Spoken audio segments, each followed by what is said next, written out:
For 49 years, Jane Roberts' extraordinary work has been systematically erased from mainstream consciousness, not because it lacked substance, quite the opposite. Roberts, a skeptical poet from upstate New York, accidentally stumbled into channeling Seth, a non-physical intelligence who delivered thousands of pages of remarkably coherent material about consciousness and reality's true nature.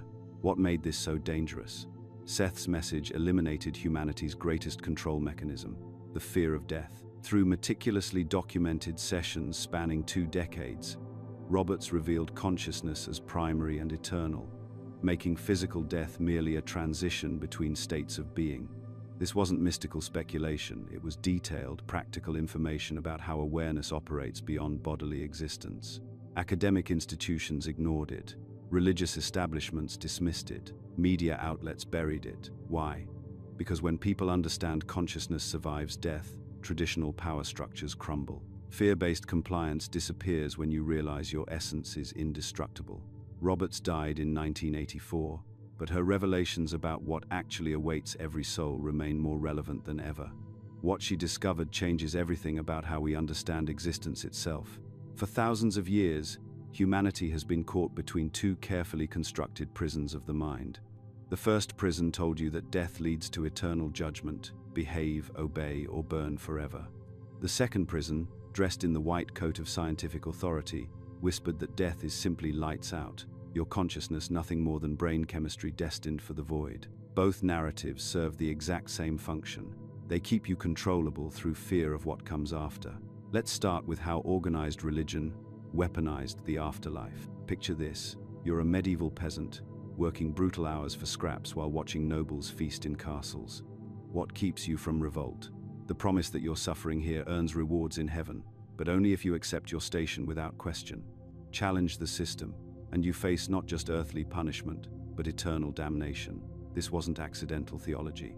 Church leaders understood that controlling the narrative around death meant controlling behavior in life. They transformed what should have been humanity's most profound spiritual inquiry into a cosmic protection racket. Pay your tithes, follow our rules, accept our interpretation of divine will, and maybe, just maybe, you'll avoid the flames. The psychological machinery was brilliant in its cruelty. They took your natural fear of the unknown and amplified it into terror of specific, detailed punishments. Dante's Inferno wasn't just literature, it was a manual for spiritual terrorism, painting vivid pictures of what awaited those who stepped out of line. When people believe their eternal fate depends on current obedience, revolution becomes unthinkable. But here's where it gets fascinating. As religious authority weakened, a new prison was already being constructed. Scientific materialism didn't free us from fear-based control, it simply replaced one existential threat with another. Instead of eternal punishment, we got eternal nothingness. Instead of divine judgment, we got cosmic meaninglessness. The materialist doctrine teaches that consciousness is merely an emergent property of brain chemistry. When your neurons stop firing, you simply cease to exist. This isn't presented as one possible theory among many. It's delivered as settled science, despite the fact that consciousness remains one of the deepest mysteries in neuroscience. Think about how this shapes behavior. If you believe your consciousness is nothing more than biological machinery destined for permanent shutdown, what happens to your sense of personal power? Why question systems of control when existence itself is ultimately pointless? Why seek deeper meaning when meaning itself is just chemical reactions? Both prisons, religious and materialist, create the same psychological outcome.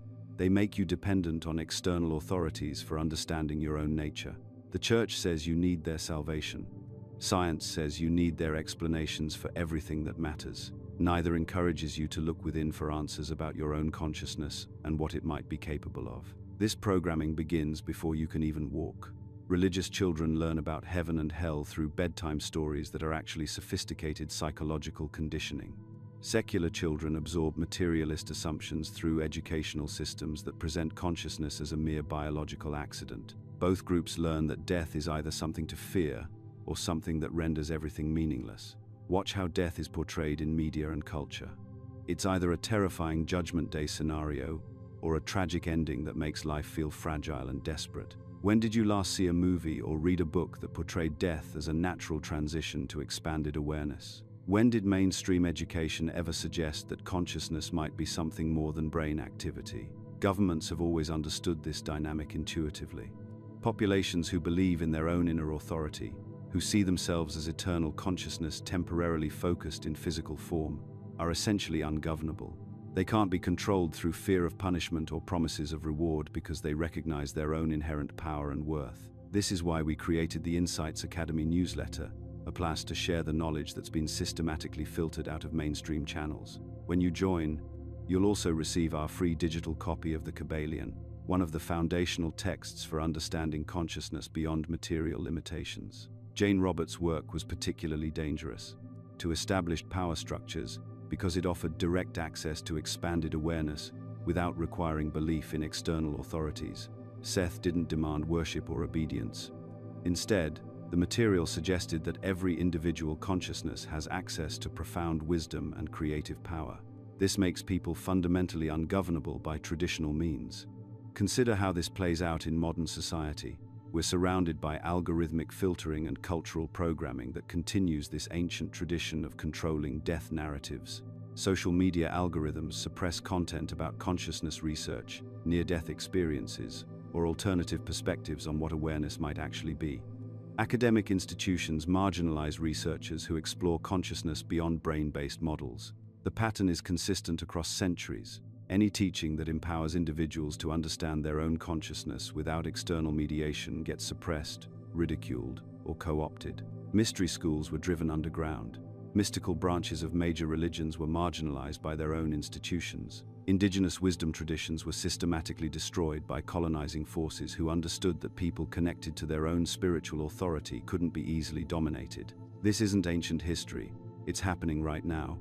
Modern pharmaceutical approaches to consciousness prioritize chemical intervention over direct exploration. Educational systems teach about the brain but ignore the mind.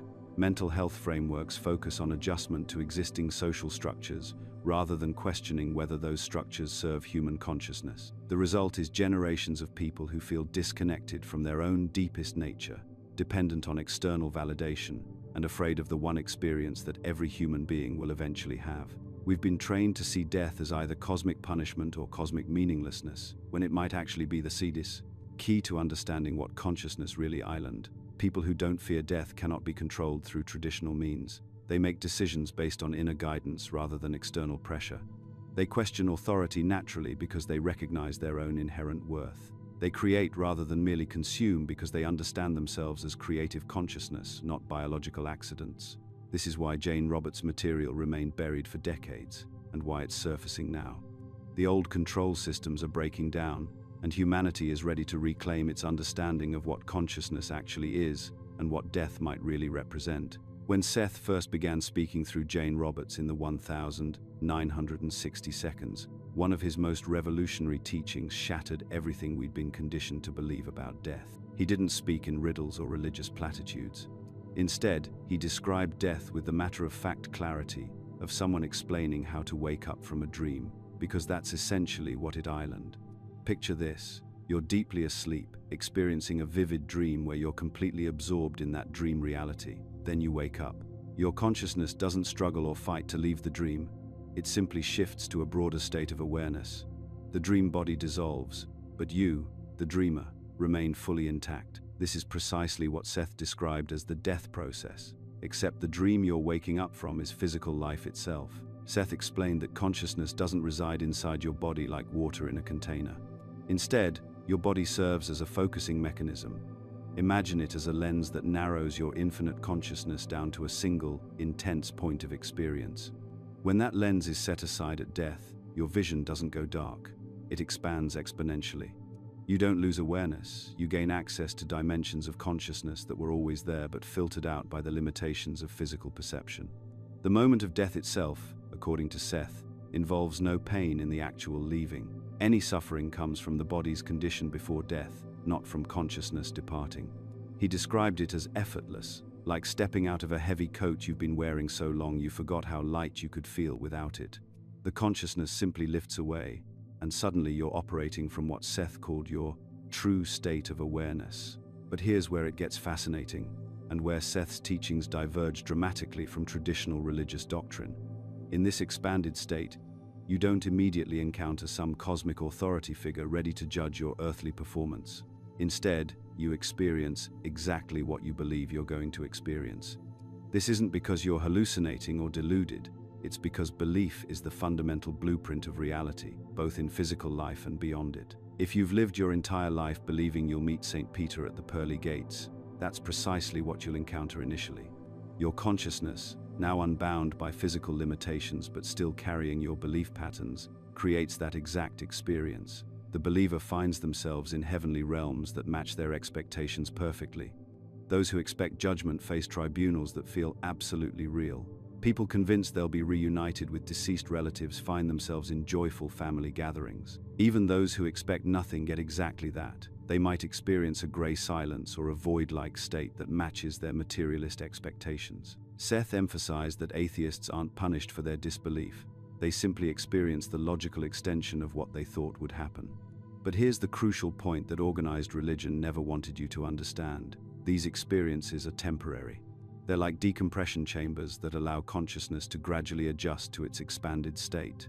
Eventually, deeper memories begin to surface, memories of your true nature that transcend any single lifetime's beliefs. The artificial constructs of heaven, hell, or nothingness begin to dissolve as your consciousness remembers its actual identity and capabilities. Seth taught that no soul remains lost forever because consciousness is inherently self-correcting.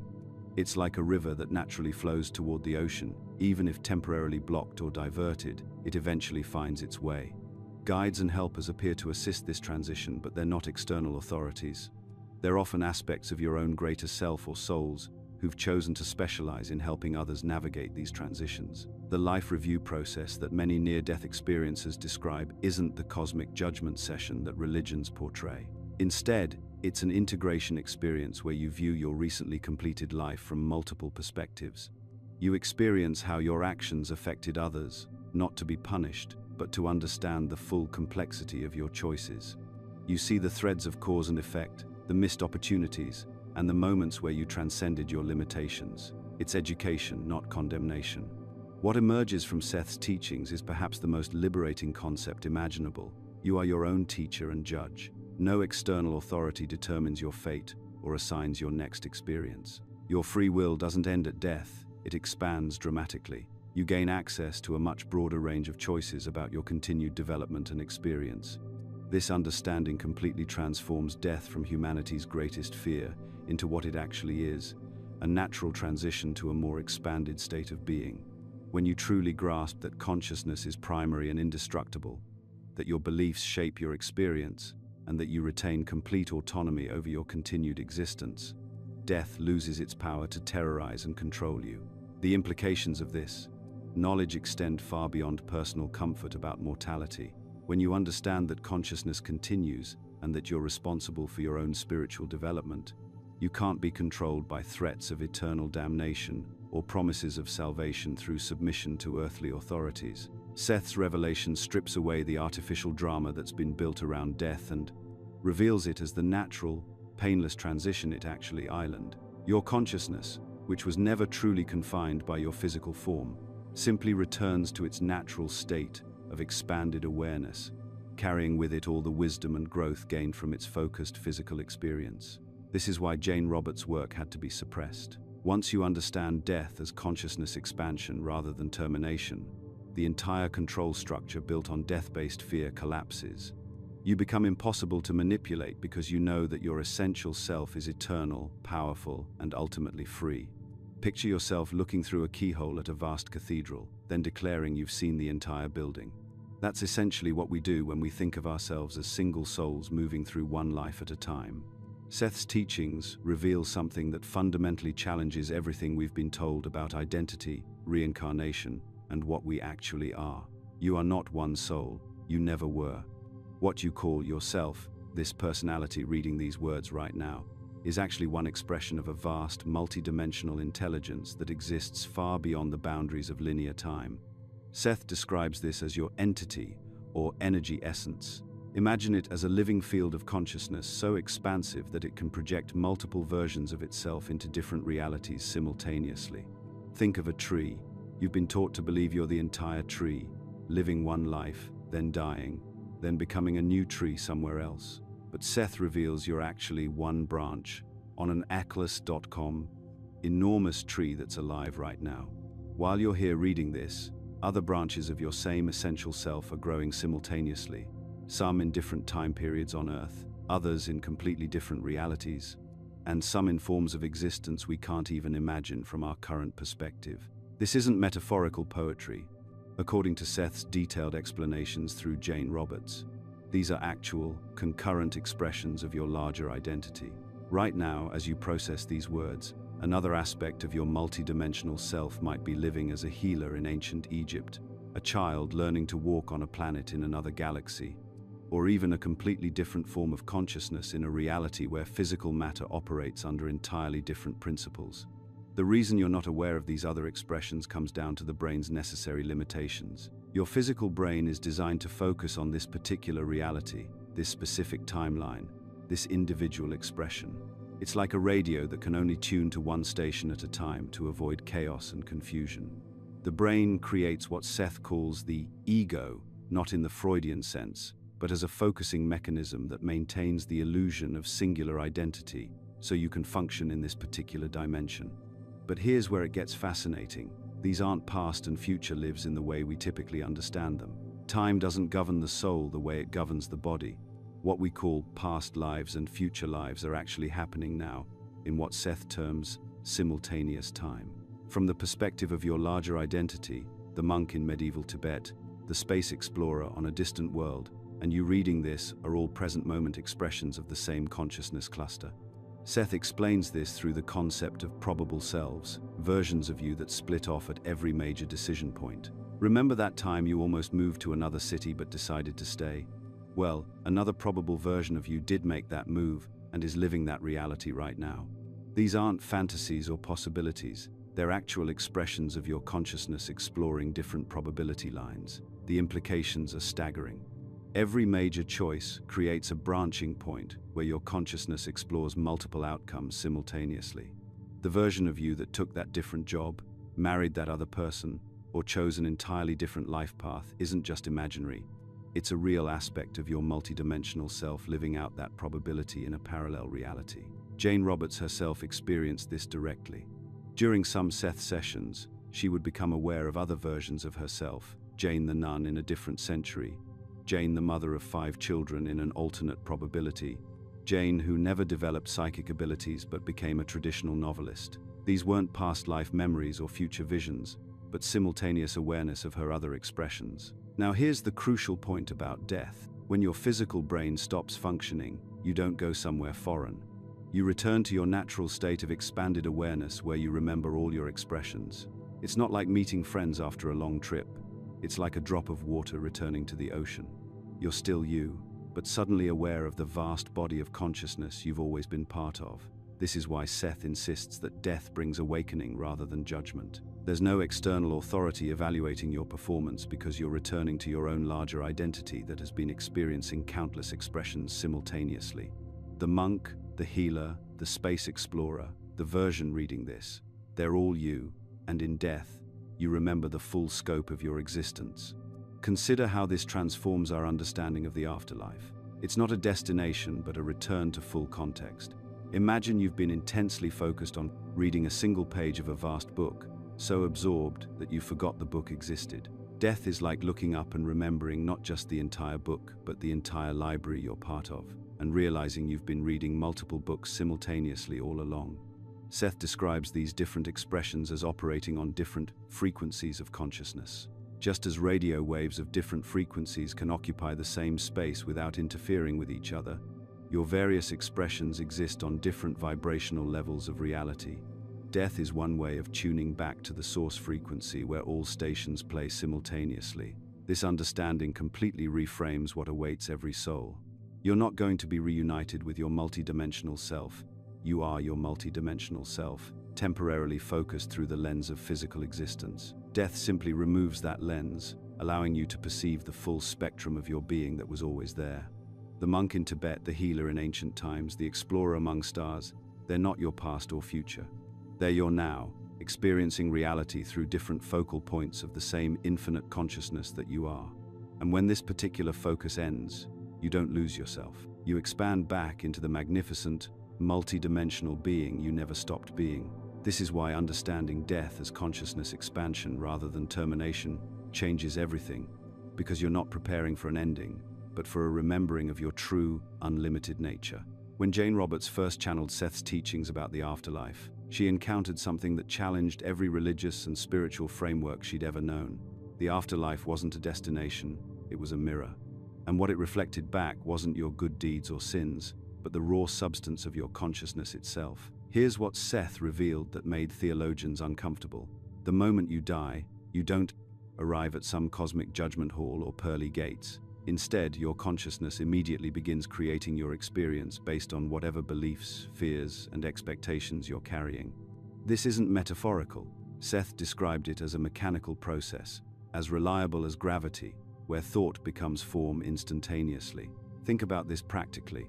If you die believing you'll be punished for your mistakes, your consciousness will generate experiences that match that expectation. Seth explained that some souls create temporary hellish realms, not because they're being punished by an external force, but because their belief system demands it. These aren't permanent destinations, but projections, like dreams that feel absolutely real while you're experiencing them. The same mechanism works in reverse. Those expecting paradise often find themselves in beautiful, peaceful environments that fulfill every detail of their religious or spiritual expectations. Seth emphasized these heavenly realms are equally temporary, consciousness creating continuity to ease the transition between planes of existence. But here's where it gets fascinating. Seth described what he called stabilizing mechanisms, ways consciousness protects itself during this massive shift.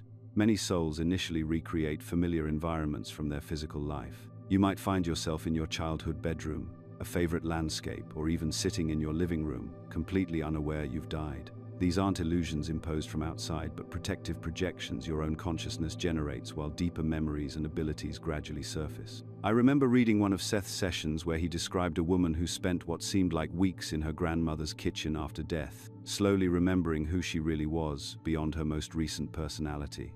These familiar spaces serve as bridges, allowing consciousness to expand gradually rather than being overwhelmed by sudden awareness of its true multidimensional nature. The real transformation begins when these belief-based projections start dissolving. As the soul remembers its larger identity, what we explored in the previous section about your multidimensional self, the need for familiar forms and expected scenarios fades. This is when what Seth called the real afterlife begins. Expanded consciousness encountering itself honestly. This leads to what many traditions call the life review, but Seth's description differs radically from conventional accounts. You're not standing before a judge reviewing your moral scorecard. Instead, you're experiencing the energetic ripple effects of every choice you made. You feel how your words landed in someone else's heart. You sense how your emotional state influenced situations you thought you had no impact on. You follow the threads of your decisions as they wove through other lives, sometimes for generations. Seth emphasized this isn't punishment, it's information gathering. The soul came to physical reality to evolve and learn, not to achieve perfection. Every mistake, every moment of cruelty or kindness, every choice becomes data about consciousness exploring itself through limitation. You experience it all from multiple perspectives, your own, those you affected, and from the broader view of your expanded self that remained aware throughout your physical lifetime. What happens after this integration process reveals the true nature of post-death existence. Seth described various options. Some souls choose rest, essentially sleeping while processing their recent experiences. Others immediately begin exploring what he called the between-lives reality, vast spaces where consciousness can study itself through direct experience rather than physical limitation. These aren't physical places, but what Seth termed symbolic spaces, environments where consciousness examines different aspects of itself through immersive energy fields. Imagine being able to experience courage not by facing a physical challenge, but by becoming courage itself, understanding its essence from the inside. Or exploring creativity not through making art, but by temporarily merging with the creative force that generates realities. Throughout all of this, reality remains co-created, just as it was during physical life, but now thought becomes form at the speed of intention. Your beliefs don't just influence your experience, they literally structure the terrain of consciousness you're exploring. This is why Seth repeatedly emphasized that belief is perhaps the most powerful creative force in any dimension. Here's what this means practically. The beliefs you carry about death, about yourself, about what you deserve or fear, become the initial blueprint for your post-death experience. Someone who dies in terror might create frightening scenarios until they remember they're the one generating them. Someone who dies with unresolved guilt might manifest experiences of making amends or understanding forgiveness from perspectives they couldn't access while physical. But Seth stressed these are temporary phases, not permanent states. The soul's natural tendency is toward growth, understanding, and expanded awareness. Even the most challenging post-death experiences serve the larger purpose of consciousness knowing itself more completely. This understanding transforms how we might approach our current beliefs. If you're carrying fears about death, punishment, or unworthiness, consider examining these now while you have the benefit of physical experience to ground you. Seth suggested that conscious exploration of our belief systems, especially around death, meaning, and our fundamental nature, becomes essential preparation not just for dying, but for living with greater freedom. The afterlife mirror reflects not who you think you should be, but who you actually believe yourself to be at the deepest levels. And since belief is creative force, understanding this mechanism while you're still physical gives you the opportunity to consciously participate in shaping not just your death experience, but the expanded adventure that follows. The most dangerous lie you've been told isn't about money, politics, or religion. It's that you're here by accident. Think about it for a moment. You've been conditioned to believe that your existence is essentially random, a cosmic roll of the dice that happened to land you in this particular body, in this specific family, during this exact time period. This belief isn't just wrong, it's deliberately disempowering.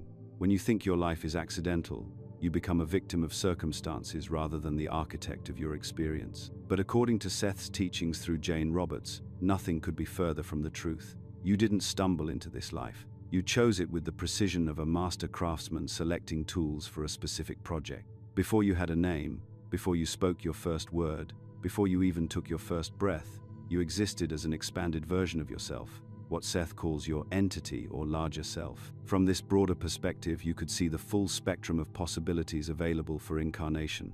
And from that vantage point, you made deliberate, conscious choices about the framework of this life. Think of yourself as an architect designing a custom home.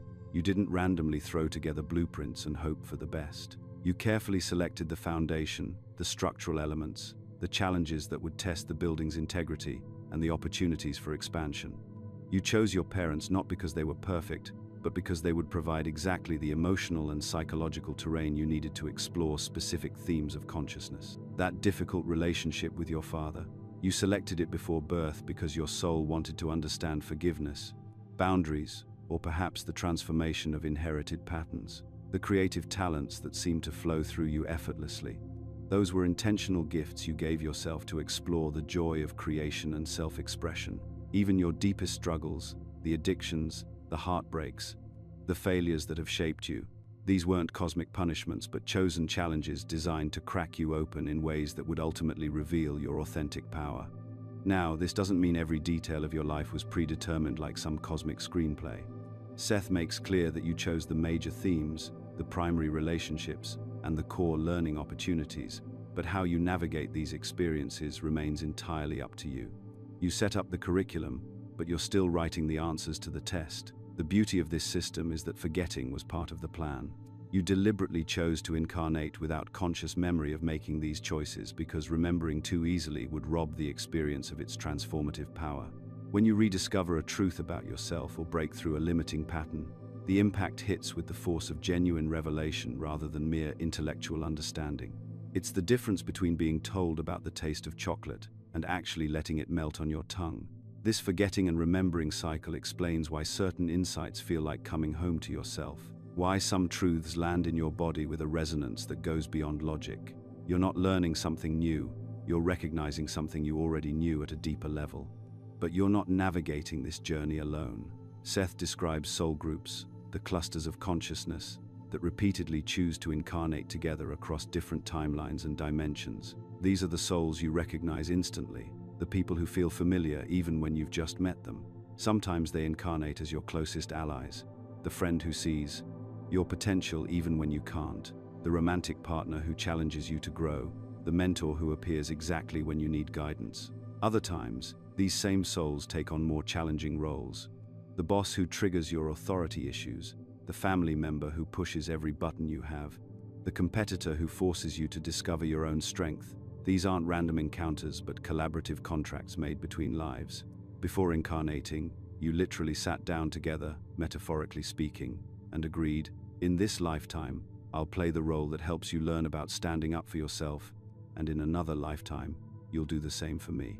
This reframes every difficult relationship in your life. That person who seems to exist solely to make your life harder, they're actually a soul who cares about your growth enough to take on the thankless job of being your catalyst. They agreed to be misunderstood, to be cast as the villain in your story, because they knew it would serve your highest development. Now, I know what you're thinking.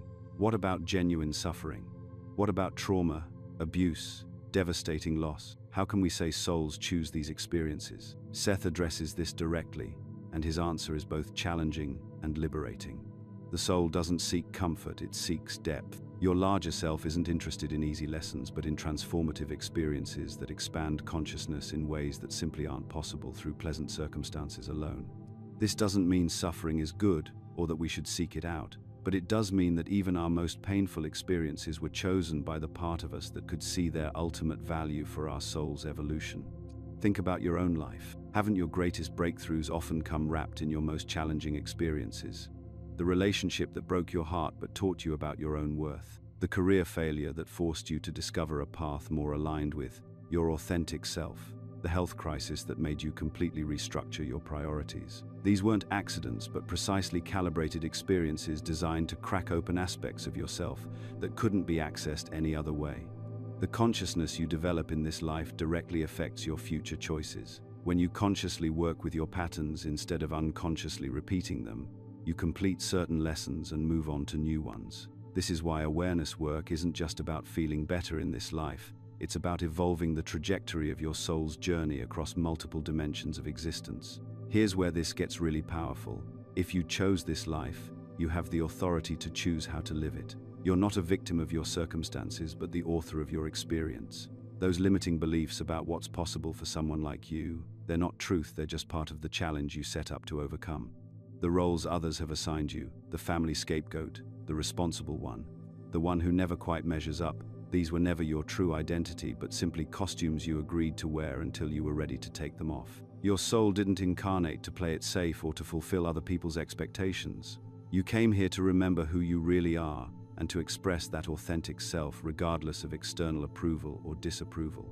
Every time you choose authenticity over conformity, every time you trust your inner knowing over external authority, every time you refuse to shrink yourself to fit into boxes that were never meant for you, you're fulfilling the deepest purpose of your incarnation.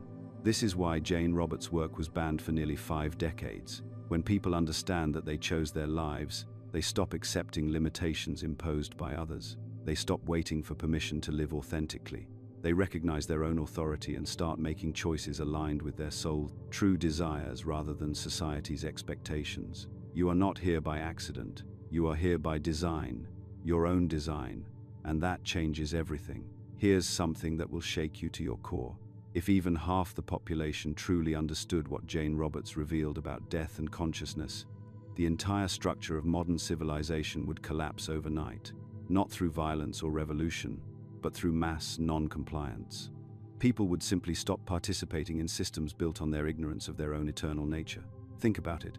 Every major institution depends on you believing you're fragile, temporary, and desperately need their protection. But what happens when you remember you're an eternal being having a temporary human experience? Everything changes. The programming starts before you can even speak. Those innocent bedtime stories about going to sleep forever aren't accidents. The fairy tales where death is final, mysterious, unknowable. The subtle messages that questioning what happens after death is somehow morbid or inappropriate. Even Disney movies are loaded with this conditioning. Characters die and disappear, teaching children that death equals non-existence, that consciousness simply stops. By age 5, most children have absorbed the fundamental lie. You are your body, and when your body dies, you're gone. Questions about where people go after death are redirected to comforting but empty platitudes. They're in a better place, becomes code for, Don't think too hard about this. The natural curiosity children have about existence gets systematically redirected away from direct knowing and toward accepting mystery. But here's where it gets truly insidious. Organized religion didn't eliminate this fear, they weaponized it. They created the ultimate protection racket. Believe exactly what we tell you, follow our specific rules, give us your money and obedience, or face eternal torment. They positioned themselves as the only bridge between you and the divine, making your salvation dependent on their approval. This is psychological warfare at its most sophisticated. Fear became the currency, guilt became the leash. You're born sinful, naturally flawed, requiring constant external salvation. The message is clear. You cannot trust your own inner knowing, your own direct connection to consciousness. You need intermediaries, authorities, institutions to save you from yourself. What's fascinating is how scientific materialism appeared to liberate us from religious superstition, but actually created an even more restrictive cage. Instead of believe or burn, it became consciousness is just brain chemistry, and death is simply lights out forever. At least religion offered an afterlife. Materialism promised only the void. Both narratives serve identical control functions despite appearing opposite. Religion says you're powerless without our salvation. Materialism says you're powerless because you're just meat and chemicals. Both deny your fundamental nature as eternal consciousness. Both keep you small, compliant, desperate for external authority to give your brief existence meaning. Every major institution has a vested interest in maintaining what I call death amnesia. Churches need you to fear the afterlife so they can sell salvation. Governments need you to fear death so they can promise security. Schools need you to forget your eternal nature so they can program temporary identities. Media needs you terrified of mortality so they can sell distractions from existential anxiety. But watch what happens when someone truly remembers they're eternal. They stop living small. They stop sacrificing their truth for social approval. They stop following rules just because authority figures demand compliance. They start making decisions based on their deepest knowing rather than external validation. They begin living as if they have nothing to lose, because they don't. This type of person becomes completely ungovernable. They don't need external salvation because they remember their connection to source consciousness. They don't need permission from institutions because they trust their inner authority. They don't fear death because they know it's just a transition, like taking off a coat. Now you understand why Jane Roberts' work was marginalized rather than seriously debated in academic circles. It wasn't dismissed because it lacked evidence. The consistency and sophistication of the Seth material spans thousands of pages across decades. It was sidelined because it's too empowering to embrace publicly, too grounded in practical wisdom to dismiss entirely. The establishment couldn't risk these ideas reaching critical mass. Imagine millions of people suddenly remembering they chose their current life circumstances for soul growth. Imagine them realizing that death is simply returning home to a broader reality they temporarily forgot. Imagine them understanding that every challenge, every relationship, every experience was carefully selected by their eternal selves for specific learning. Such people don't stay in jobs that crush their spirits just for security. They don't vote based on fear of what might happen. They don't consume endless products to fill existential emptiness. They don't hand their power to authority figures promising protection from the inevitable. The programming extends far beyond death fear. It includes complete amnesia about your pre-birth identity. You arrive here with cosmic awareness, direct knowing, natural psychic abilities, and immediate recognition of your eternal nature. Watch any toddler. They talk to invisible friends, remember past lives, demonstrate telepathic connections with loved ones, show no fear of death. This gets systematically educated out of them. Schools reward analytical thinking while discouraging intuitive knowing. Media floods their consciousness with materialistic messages. Cultural conditioning teaches them to distrust their inner guidance and depend on external authorities for truth. By adolescence, most humans have completely forgotten who they really are. They've internalized the lie that they're separate, temporary, powerless beings in a random universe. They spend the rest of their lives trying to fill a void that can only be healed by remembering their eternal nature. Breaking free from death programming isn't just about overcoming fear, it's about reclaiming your fundamental power as a conscious creator. When you truly know you're eternal, you stop living defensively and start living authentically. You make choices based on growth rather than safety, truth rather than approval, love rather than fear. This is why studying Jane Roberts' work isn't just intellectual curiosity. It's an act of rebellion against the entire system designed to keep you small and compliant. Every page you read, every concept you integrate, every moment you remember your eternal nature, you become more ungovernable, more authentic, more alive. The question isn't whether you can afford to explore these ideas. The question is whether you can afford to remain unconscious of who you really are. You've died before, multiple times, and somewhere in the depths of your consciousness, you remember. I know that sounds impossible. Your rational mind is already pushing back, insisting this is your first and only life. But Seth revealed something profound about human consciousness that changes everything. The memories of your previous deaths and the experiences between lives aren't lost. They're carefully veiled to protect the integrity of your current incarnation. Think of it like being deep in a vivid dream. If you suddenly became fully aware you were dreaming while still in the middle of it, what happens? The dream collapses. You can't live the experience authentically anymore because you're standing outside it, analyzing it. Your current life works the same way. If you remembered every detail of your previous deaths, every conversation you had in the between-life state, every choice you made about this incarnation, you couldn't fully engage with the challenges you came here to master. But here's where it gets fascinating. These memories don't disappear. They leak through in ways most people dismiss as coincidence or imagination. Ever met someone and felt like you'd known them forever? That instant recognition that goes beyond physical attraction or shared interests, it's a soul recognition. Your consciousness is accessing memories of previous relationships with that being, whether as family, friends, lovers, or even adversaries in other lifetimes. What about those fears that make no logical sense? A person terrified of water who's never had a drowning incident, someone with claustrophobia who's never been trapped, intense anxiety around heights despite no falling trauma. Seth explained these as memory fragments from previous deaths bleeding through the veil.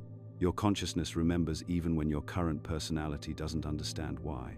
Then there are the dreams that feel more real than your waking life. You wake up and for a moment, you're not sure which reality is true. According to Seth, that confusion exists because dreams aren't just your brain processing daily events. They're journeys into other aspects of your existence. Sometimes you're visiting other probable versions of yourself, sometimes connecting with other incarnations, sometimes experiencing the between-life state directly. Your consciousness stores every experience you've ever had, not in your brain, but in what Seth called the eternal validity of your being. Every life lived, every death experienced, every moment in the timeless realm between incarnations exists as living memory within your greater identity. The brain is just a focusing mechanism for this current reality, not the source of consciousness itself. This is why mainstream culture works so hard to convince you that dreams are meaningless, intuition is unreliable, and synchronicities are random coincidence. If you started taking these experiences seriously, you'd begin accessing your deeper memories. You'd remember that death isn't an ending, but a transition you've navigated successfully many times before. Look at your own life for evidence of these memory leaks. What skills came naturally to you without explanation? The child who sits at a piano and plays by ear, the person who picks up complex concepts instantly while others struggle, the individual with an inexplicable understanding of historical periods they've never studied. These aren't genetic gifts, they're memories of mastery developed in other lifetimes. Consider your emotional reactions that seem too big for their triggers, the grief that feels ancient when facing loss, anger that carries the weight of centuries, love that transcends logical explanation. These emotions often carry imprints from previous experiences, previous deaths, previous separations and reunions across multiple lifetimes. Seth taught that as souls become more conscious, they begin remembering these experiences naturally. This remembering transforms the death process itself. Instead of facing death with terror of the unknown, conscious souls recognize the transition. They've been through this doorway before. They know what awaits on the other side because they've lived it. This shift in awareness changes everything about how you approach current life challenges. Instead of asking, "Why is this happening to me?" the victim's question, you begin asking, "What did I choose to learn from this experience?" You start recognizing patterns that span lifetimes, relationships that carry themes across multiple incarnations, lessons you're finally ready to master. Some people have always held on to more of these memories despite cultural pressure to dismiss them. They're often labeled as strange, overly sensitive, or living in fantasy. But as the rigid boundaries between realities continue to thin, more people are accessing these deeper memories naturally. The remembering doesn't happen all at once. That would be overwhelming and counterproductive. It unfolds in layers as you release limiting beliefs about the nature of existence. You don't need to force recall through hypnosis or regression techniques, though these can be helpful tools. The memories surface naturally when you're ready to integrate them without losing your grounding in current reality. This isn't about escaping your present life by dwelling on past ones. It's about seeing your current existence through the lens of eternity, understanding that you're an eternal being having a temporary human experience, not a temporary human having occasional spiritual moments. When you begin recognizing the continuity of your existence across multiple lifetimes, something remarkable happens. You become more alive, more present, more engaged with your current incarnation. The petty dramas lose their grip. The fear-based decisions reveal themselves as unnecessary limitations. You start living from your eternal identity while fully engaged in your temporary human role. The next time you have a dream that feels more real than reality, pay attention. The next time you meet someone and feel that soul recognition, trust it. The next time an irrational fear surfaces, ask what it might be trying to tell you about experiences beyond this lifetime. Your deaths weren't endings, they were graduations. And somewhere in your consciousness, you remember walking through that doorway with recognition, wisdom, and anticipation for what comes next. That memory is your greatest ally in living fearlessly now. When you're in the middle of a crisis, when your marriage is falling apart, when you've lost your job, when illness strikes, when everything feels like it's crumbling, the last thing you want to hear is that you chose this. The idea that your soul orchestrated these experiences feels not just absurd but cruel. Yet according to Jane Roberts' revelations through Seth, this is exactly what's happening. Every experience in your life, from the seemingly random encounter that changed your direction to the devastating loss that broke you open, was selected by your expanded consciousness with surgical precision. But here's where most spiritual teachings get it wrong. Your soul didn't choose these experiences to punish you or test your faith. It chose them because consciousness can only expand through direct experience. And some realizations can only come when your current understanding gets shattered. Think about the moments in your life when you truly grew. They weren't during the comfortable times when everything was going according to plan. They were during the breakdowns, the unexpected turns, the times when what you thought you knew about yourself or life got completely upended. Your soul operates from a perspective that sees your entire lifetime, past, present, and future, as one coherent pattern. From this vantage point, what appears as chaos and random suffering in your daily experience reveals itself as an intricate design for consciousness expansion. It's like looking at a tapestry from the back versus the front. From behind, you see loose threads, knots, and what appears to be disorder. From the front, you see the complete picture where every thread serves the overall design. This doesn't mean your life is predetermined like some cosmic screenplay you're just acting out. Seth was clear about this distinction. Your life isn't scripted, it's framed. Your soul establishes certain themes, emotional territories to explore, and learning objectives, then allows your conscious self tremendous freedom in how you navigate these experiences. You're not a puppet being manipulated by some higher force. You're more like an improvising actor who chose the basic plot, the other main characters, and the general arc, but gets to determine moment by moment how the story unfolds through your choices. Free will operates powerfully within this structure. Every decision you make, every response you choose, every way you interpret what happens to you shapes how these soul-chosen experiences actually play out. The same challenging circumstance can become either a prison that limits you further or a catalyst that launches you into expanded awareness, depending entirely on how you engage with it. Your soul provides the raw material. Your conscious choices determine what gets built from it. Understanding why your soul gravitates toward transformative rather than comfortable experiences requires grasping what consciousness actually seeks. Your soul isn't trying to make your human self happy in the conventional sense. It's not seeking pleasure, security, or ease. It's seeking depth, expansion, and authentic expression. Consciousness grows through contrast, through pushing against limitations, through discovering what it's capable of when everything familiar gets stripped away. This is why breakthrough experiences often arrive disguised as breakdowns. The caterpillar doesn't gently transition into a butterfly. It literally dissolves into primordial soup before reorganizing into something completely different. Your consciousness operates similarly. Sometimes the only way to access what you're capable of becoming is to have what you've been completely fall apart. The job loss that forced you to discover talents you never knew you had. the relationship ending that taught you how to love yourself, the illness that showed you what really matters. These aren't accidents or punishments. They're precision tools for consciousness expansion.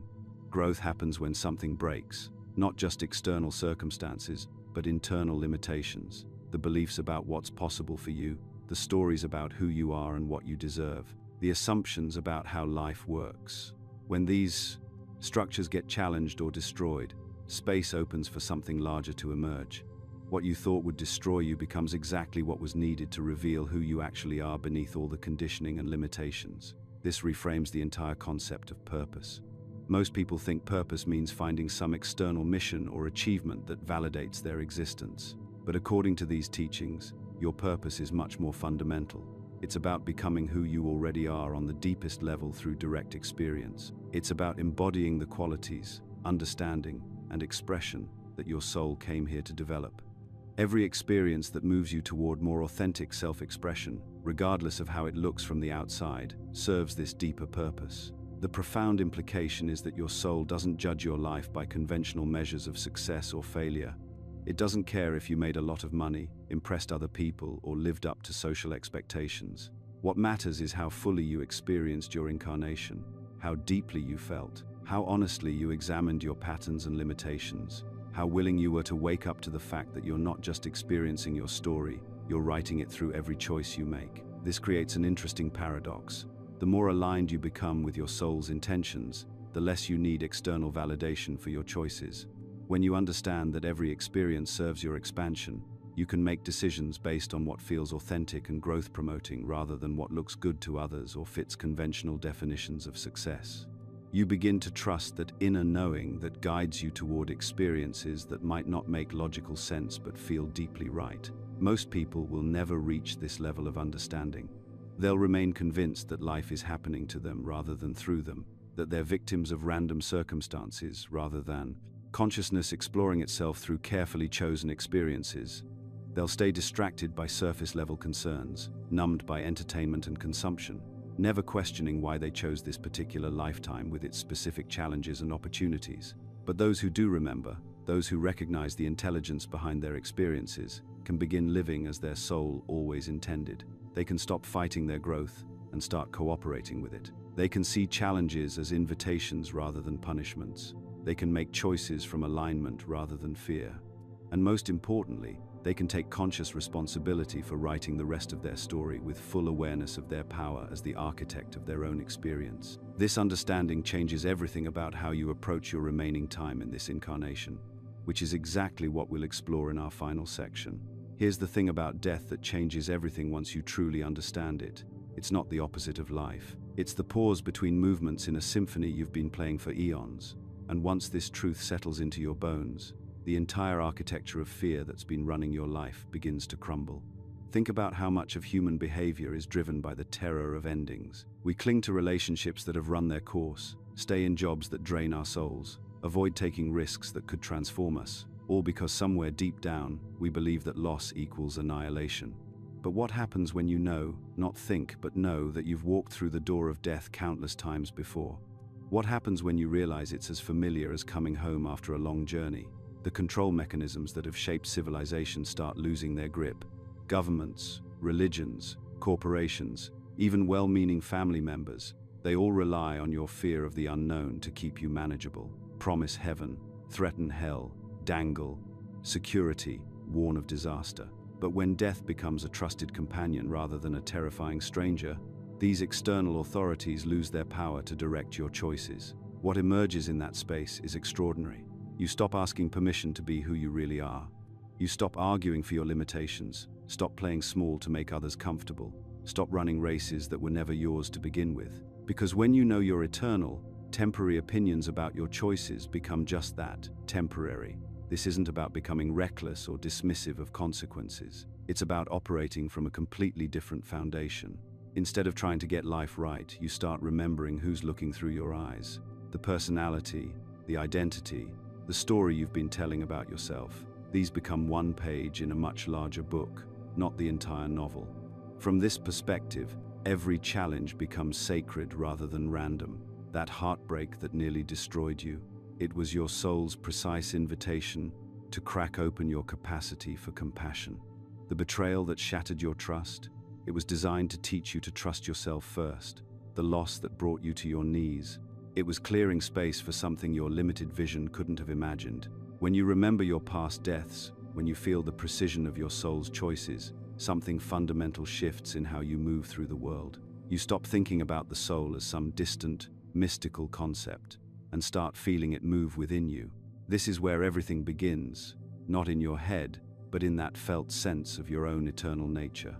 You become less interested in being right and more devoted to being real. You move slower, deeper, more intentionally. Conversations change because you're speaking from a different place. Work transforms because you're bringing something eternal into temporary tasks. Relationships deepen because you're meeting people soul to soul, not just personality to personality. But here's what's crucial to understand. This knowledge comes with profound responsibility. You're not here to escape the world or float above human experience. You're here to infuse the world with soul. Every interaction becomes an opportunity to bring that eternal frequency into form. Your job isn't to transcend humanity, it's to embody divinity within it. The divine isn't somewhere above the clouds waiting for you after death. It's in the way you listen to a friend's pain, the presence you bring to mundane tasks, the love you choose even when it's difficult. It's in your willingness to be vulnerable, to stay open when everything in you wants to close, to keep choosing growth over comfort. This is what Jane Roberts was really pointing toward through all those sessions with Seth. Not escape from human experience, but full engagement with it from the perspective of your eternal nature. You don't need to be perfect. Perfection was never the point. You need to be present, not holy, but whole. When you live from this awareness, death becomes your ally rather than your enemy. It's the reminder that this particular dance is temporary, so you might as well dance fully. It whispers that your time in this form is precious precisely because it's limited, while you, the eternal you, continue forever. The version of yourself your soul came here to embody isn't some future possibility waiting for the right circumstances. It's available right now, in this moment, through this choice to remember who you really are. Your soul didn't send you here to play it safe or live someone else's version of a good life. It sent you here to be fully, authentically, courageously yourself. This is living as an eternal being, knowing that every breath is both temporary and sacred, every choice an opportunity to express your soul's deepest truth, every moment a chance to love more deeply than you thought possible. If this video resonated with you, let us know by commenting, "I understood it."